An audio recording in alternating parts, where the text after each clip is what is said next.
Buenas tardes a todos. Me presento, mi nombre es Lucía Aguilar, yo soy médica y soy graduada de la SM. Y hoy les voy a traer esta clase del núcleo 2 de anatomía patológica de adaptación y lesión celular y muerte.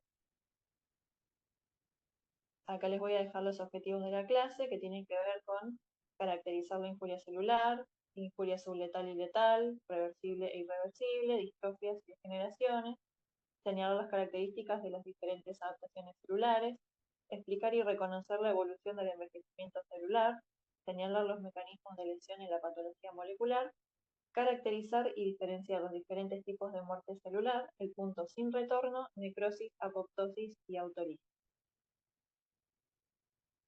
Primero vamos a empezar con una introducción a la patología. La patología, como ven acá, es el estudio de la enfermedad.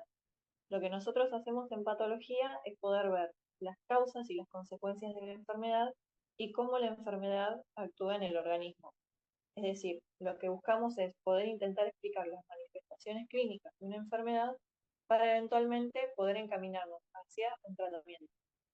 Es decir, nosotros tenemos que tratar de generar el conocimiento de la etiología y la patogenia de la enfermedad.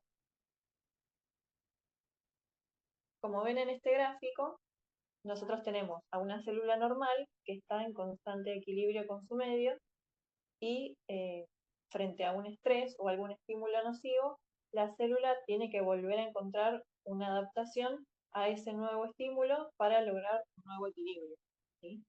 Si la célula es incapaz de adaptarse o si el estímulo es lo suficientemente nocivo desde un principio, se rompe esa homeostasis, ese equilibrio, y se genera una lesión celular. Si el estímulo desaparece, esa lesión también se revierte porque pasa a ser una lesión reversible, o si el estímulo progresa, persiste y genera un daño más permanente, genera una lesión irreversible y eso puede llevar a la muerte celular mediante la necrosis o la apoptosis. Ustedes en la guía también tienen otro concepto que es la autolisis, que es un proceso de autodestrucción de la célula mediante enzimas que nos genera una reacción inflamatoria. Igual, de todos modos, esto lo vamos a ver más adelante, más en detalle. Para empezar, frente a un estímulo existen distintas respuestas adaptativas, entre las cuales encontramos la hiperplasia, la hipertrofia, la metaplasia, la atrofia y la acumulación intracelular. Vamos a ver todas estas un poco más en detalle. En primer lugar, tenemos la hipertrofia, que se define como el aumento del tamaño de las células. Esto es por una mayor producción de proteínas celulares y se da en células que son incapaces de dividirse. Entonces, lo que va a suceder es que solamente va a aumentar el tamaño de las células y por ende va a aumentar el tamaño del órgano. ¿Sí? Todo esto va a ser porque las células, frente a un estímulo como puede ser una tensión mecánica o algún otro, genera factores de crecimiento que hace que se produzcan más proteínas celulares. Puede ser fisiológica o patológica, ¿sí? Acá, por el lado fisiológico, yo les dejé un ejemplo de, por ejemplo, un paciente que entrena y que sufre una hipertrofia de sus fibras musculares, por ende, el músculo del bíceps va a aumentar de tamaño.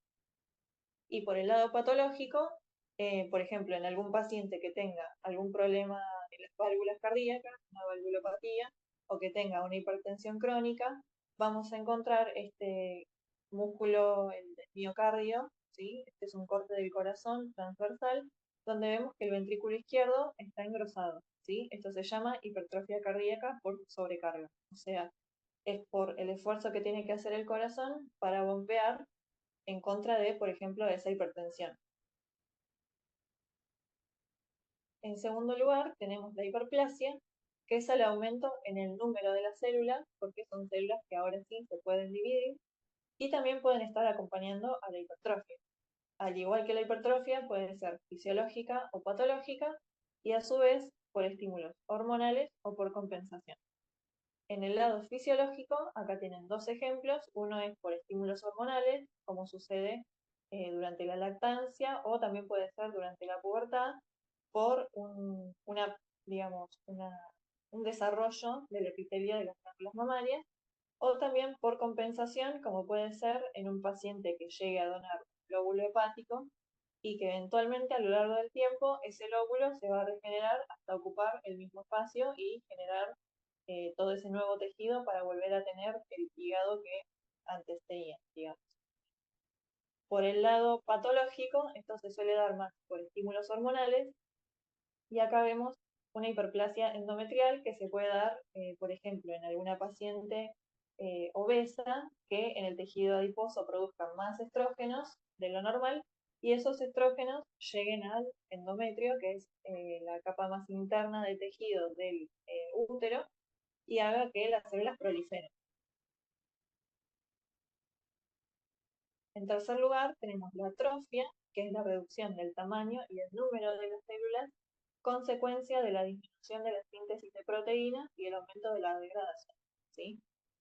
También puede ser fisiológica o patológica, y bueno, del lado fisiológico les dije este ejemplo, que es la atrofia uterina en el puerperio, y por el lado patológico les dejé este ejemplo de un paciente que tenga alguna enfermedad oclusiva arterial que haga que llegue menos flujo sanguíneo hacia el cerebro y haga que se atrofie todo el parénquima cerebral.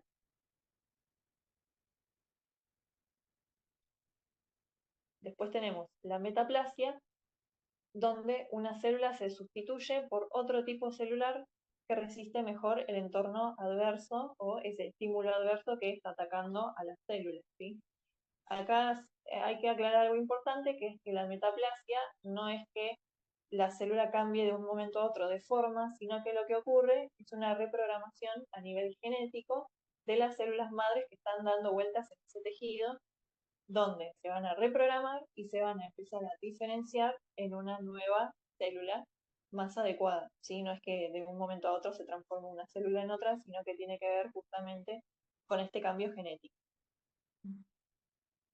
La metaplasia epitelial más frecuente es la cilíndrica a escamosa, y en este ejemplo les dejé el epitelio pulmonar para seguir, por ejemplo, el caso de un paciente fumador crónico, ¿sí? En un fumador crónico lo que va a pasar es que al estar expuesto el tejido pulmonar al humo del cigarrillo y a todos esos componentes cancerígenos que tiene, lo primero que va a suceder es esa metaplasia de las células cilíndricas normales con esas cilias a un epitelio escamoso o estratificado, eh, que va a resistir mejor justamente la exposición a todo ese humo y esos contaminantes. Eh, Acá les dejé, bueno, la parte más esquemática, y abajo tienen un corte histológico donde se ve lo mismo. Y también tenemos que tener en cuenta que la metaplasia en sí no es maligna, sino que es un cambio premaligno, porque si ese, por ejemplo, si ese paciente sigue fumando y sigue exponiendo este estímulo, en algún momento va a ocurrir una malignización de ese epitelio y ahí sí puede llegar a aparecer un carcinoma de células escamosas o de otro tipo de células, pero que ya tengan una tipía y ya se conozcan como un cáncer. Acá tienen otro ejemplo, pero al revés, de un tipo de célula, una metaplasia de escamoso a cilíndrico en la unión gastroesofágica.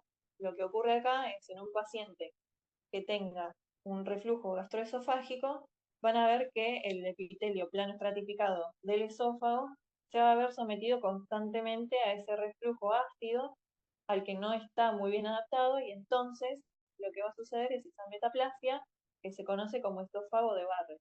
Es decir, ese epitelio plano estratificado se va a transformar en un epitelio cilíndrico simple con células caliciformes, como ven acá en el corte histológico, que es más similar al intestino. Si nosotros nos ponemos a pensar, el intestino está mucho más adaptado a recibir todo ese bolo alimenticio ácido que viene desde el estómago, con células caliciformes, que son, para los que no saben, células que producen moco y que obviamente van a neutralizar mejor el ácido que este epitelio estratificado, ¿sí? A nivel macro también dejé esta foto, que se ven como esas lengüetas asalmonadas. Esto es una foto de una endoscopía alta, y se ven esos cambios donde ven acá esas lengüetas asalmonadas, que son donde empieza la metaplasia cilíndrica, y lo, digamos, más pálido ya es el epitelio estomacal.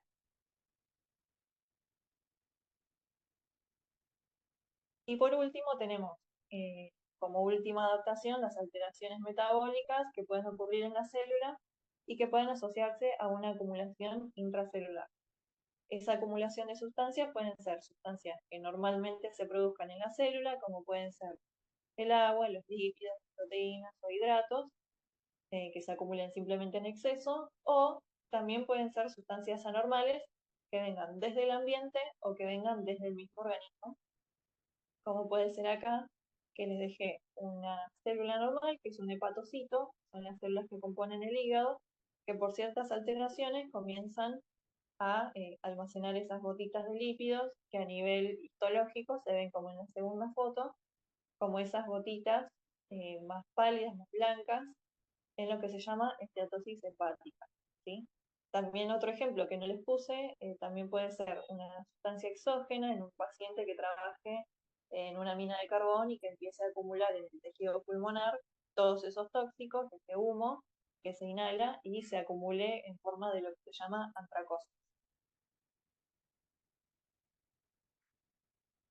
Bien, si volvemos al principio, en esta imagen que yo les mostraba, tenemos que por distintas causas, como pueden ser la privación de oxígeno, agentes físicos, químicos, infecciosos, fármacos, reacciones inmunológicas, cuestiones genéticas o desequilibrios nutricionales, se genere en la célula una lesión que puede ser reversible si el estímulo desaparece y que en principio genera un edema y un cambio graso que después se recupera, o si el estímulo persiste o si es muy grave desde el principio, se genera una lesión irreversible hasta llegar al punto de no retorno, ¿sí? Ahí es donde directamente la célula va a generar procesos de muerte, como son necrosis y apoptosis. Todos estos son los mecanismos de lesión que los tienen como una consigna en la guía y los tienen más en detalle en el Robin, pero para que tengan una idea son estos: la disminución del ATP, la lesión a nivel mitocondrial, la entrada de calcio, el aumento de especies reactivas de oxígeno, lesiones en la membrana celular o el mal plegamiento de las proteínas que generan una lesión en el ADN.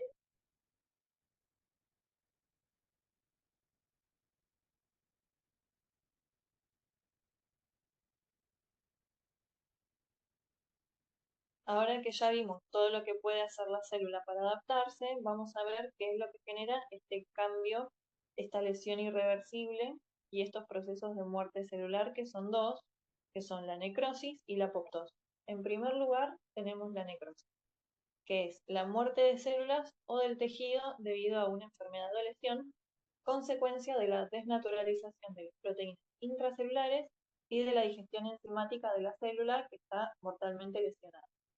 Esto lo que va a generar es una reacción inflamatoria y tenemos que recordar que siempre es patológica.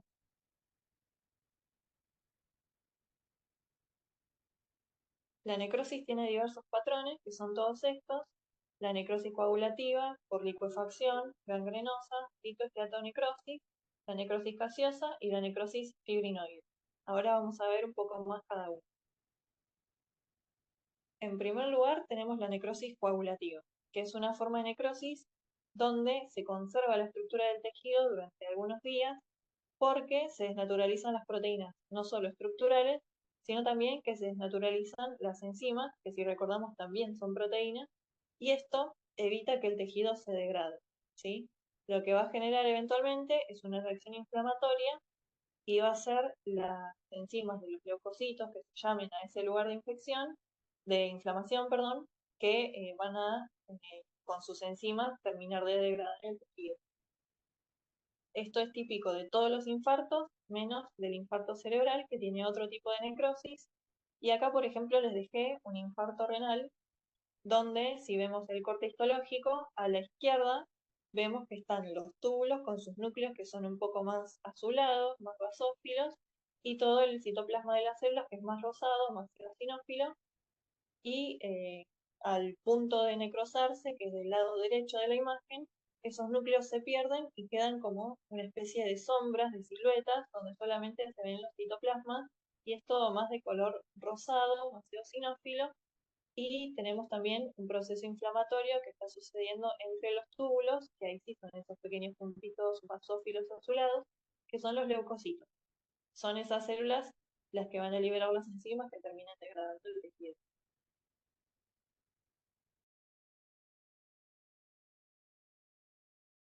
Después tenemos la necrosis por licuefacción, que ahí sí es típica del sistema nervioso central. Yo acá les dejé un corte del cerebro, donde vemos que lo que ocurre es una infección bacteriana o también puede ser micótica, que va a llegar, eh, va a traer muchos leucocitos y esos van a ser los que licúen el tejido, que se va a volver un magma, un líquido muy viscoso y se va a perder toda la estructura. Si es un proceso agudo, esto se va a llamar pus, que va a ser muy amarillento y de consistencia pastosa y de mal olor, debido a la presencia de los leucocitos muertos. ¿Sí? Acá ven en el corte histológico que se perdió toda la estructura y es en realidad todo una imagen donde se ven solamente los leucocitos, el infiltrado inflamatorio, donde predominan los macrófagos. Después les dejé esta que es la necrosis gangrenosa, que en realidad no es un patrón en sí mismo, sino que se aplica principalmente al miembro distal, que es la pierna, digamos, y un caso muy específico es el pie diabético, donde se mezclan estos dos patrones. El primero que les nombré, que es la necrosis isquémica o coagulativa, y la necrosis licuefactiva, que le suma ese proceso infeccioso. ¿Sí? Cuando se mezcla esa falta de irrigación y esa infección bacteriana, lo que ocurre es lo que se llama gangrena húmeda.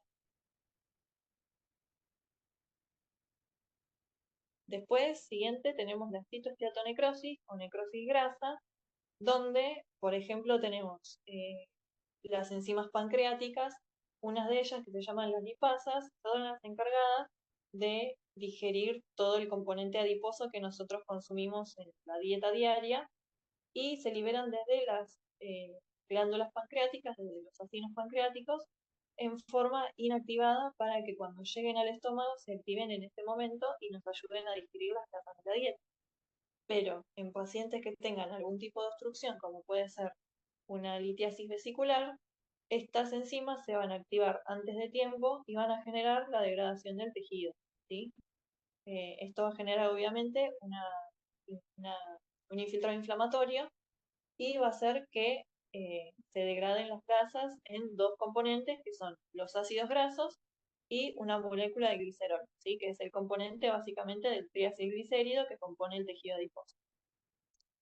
Esos ácidos grasos que se degradan desde esa molécula del tejido adiposo se van a mezclar con el calcio que está dando vueltas por el organismo y van a generar lo que se llama la saponificación de las grasas o más conocido como jabón. ¿Sí? En el corte a nivel macroscópico se va a ver justamente así, como les dije en el círculo, que se ven estos puntos blancos más sólidos, y a nivel histológico se va a ver muy parecido a la necrosis coagulativa, donde se conserva la estructura, si ven están acá la silueta del tejido adiposo sin los núcleos, y también va a haber un infiltrado inflamatorio con depósitos de calcio, que bueno, acá en esta imagen no sale, pero va a estar todo rodeado de leucocitos y de ese pigmento cálcico de esas calcificaciones que se van a ver un poco más oscuras en la imagen.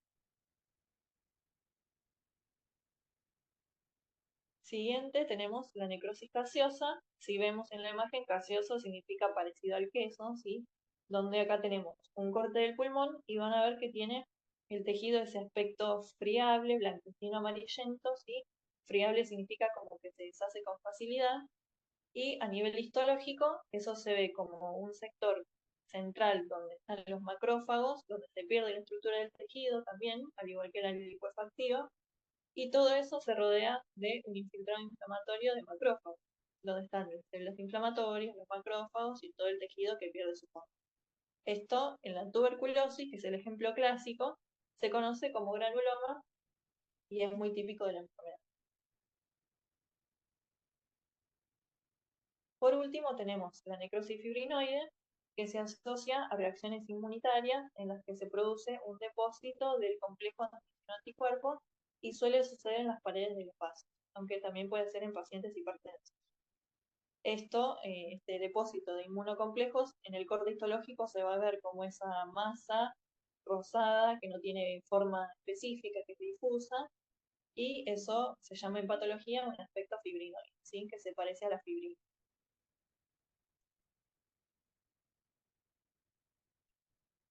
Por otro lado, tenemos la apoptosis, que es la forma activa de muerte celular, donde se utiliza energía, actividad metabólica y algunas veces sintetizan ciertas proteínas, ¿sí?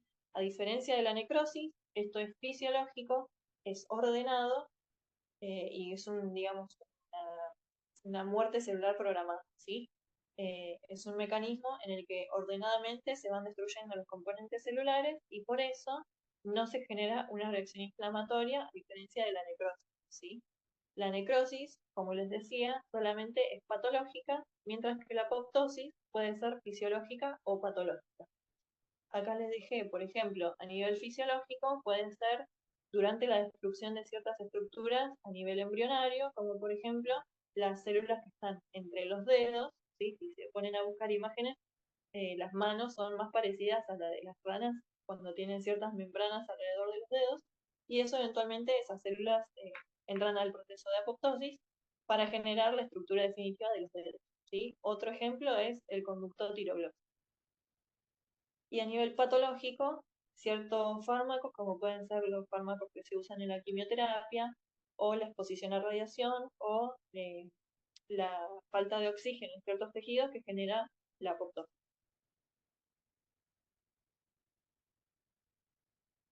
Vamos a hablar un poco de los mecanismos apoptóticos. Tenemos dos vías que son la vía intrínseca o mitocondrial y la vía extrínseca o por receptores de muerte celular. Y ambos, como ven en la foto, convergen en esto que es la activación de las caspasas. ¿Qué son las caspasas? Son los ejecutores, si se quiere, de la apoptosis en sí. Son enzimas que van a desarrollar todo ese proceso de la apoptosis, ¿sí? En primer lugar, la vía intrínseca tiene que ver con el aumento de la permeabilidad de la mitocondria con liberación al citoplasma de las moléculas que están dentro de ella y que inducen la apoptosis al llegar al citoplasma, ¿sí? Para que nosotros entendamos, tenemos dos componentes o dos grupos de familias. Uno de ellos es proapoptótico y otro es antiapoptótico. O sea, un grupo va a generar la activación de la apoptosis y otro la va a impedir.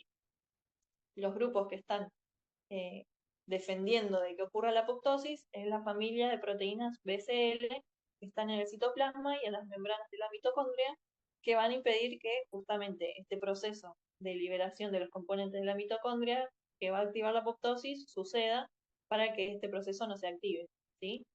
Cuando la célula se daña o termina de recibir señales de supervivencia, va a activar a los factores proapoptóticos, que acá les nombré dos, que son VAX y VAC, y estas proteínas se van a unir a la membrana mitocondrial, van a formar canales y van a hacer que los componentes de la mitocondria se liberen hacia el citoplasma, ¿sí? Un componente muy común es el citocromo C, que forma parte de la respiración de la mitocondria y que una vez que llegue al citoplasma va a generar la unión a eh, las bases, ¿sí?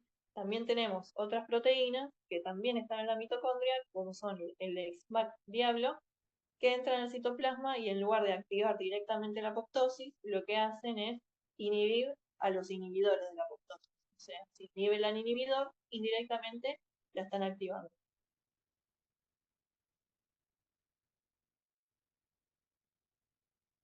Por si no me entendieron, acá les dejé una foto que también está en el libro, donde vemos en la apoptosis la ausencia de señales de supervivencia o la lesión del ADN, por ejemplo, por un estímulo radioactivo, ahí en la parte más de arriba de la imagen, que va a inhibir a la familia BCL y en realidad va a activar estos canales que son VAX y VAC, que son las proteínas proapoptóticas, que van a servir para que los componentes que están dentro de la mitocondria salgan y ahí activen la vía de las caspasas, ¿sí? Y esto va a terminar en la apoptosis.